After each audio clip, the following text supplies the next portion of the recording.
Ali completo. Aleluya.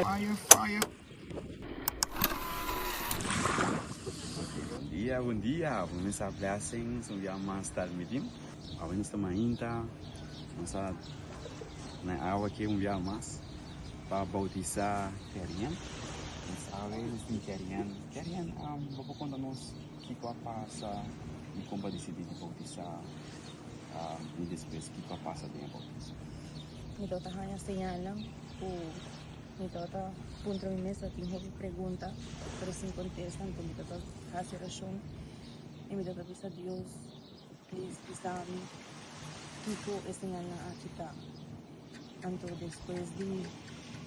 un par de luna puto ta semana passa me a começar hanya mane depressão que sei não e a dizer Senhor mostrar-me que como tem que fazer sobre uma forma coisa aqui ela dunami contesta e mas decidi que eu ia me quedar lá muito atrás disso eu não tinha nada para mim não não sei entender e pensei mas decidi por escuchar que Jesus está fazendo em sua vida ou é o momento que está fazendo chamado mas em sua vida ela faz chamado e ela contesta como paciente agora para ter água para ter qualquer sentimento estranho para ter medo isso mané medo assim mané medo sim e me estava sentindo mané quando eu estava tocando estava tembla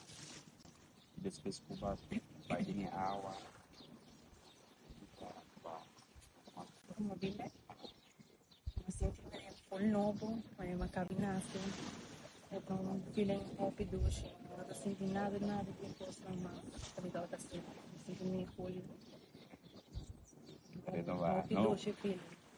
happy doce para você usar maneira bem para pisa bem para assim nós tem no Romano no capítulo 6 esta parte de nascimento de novo pero mencionando que uma novidade de vida essa que tem novidade de vida com um gente começa a experienciar o momento que obedecer a Jesus você tem a ver com Jesus obrigado a gente assim está oferecendo um cambio de religião gostam assim na verdade a palavra de Jesus é o momento que nós obedecer a Jesus nós também o aco está pedindo nosso resgate e está outra parte de depressão e é importante sabe in Jesus name blessings Praise the Lord.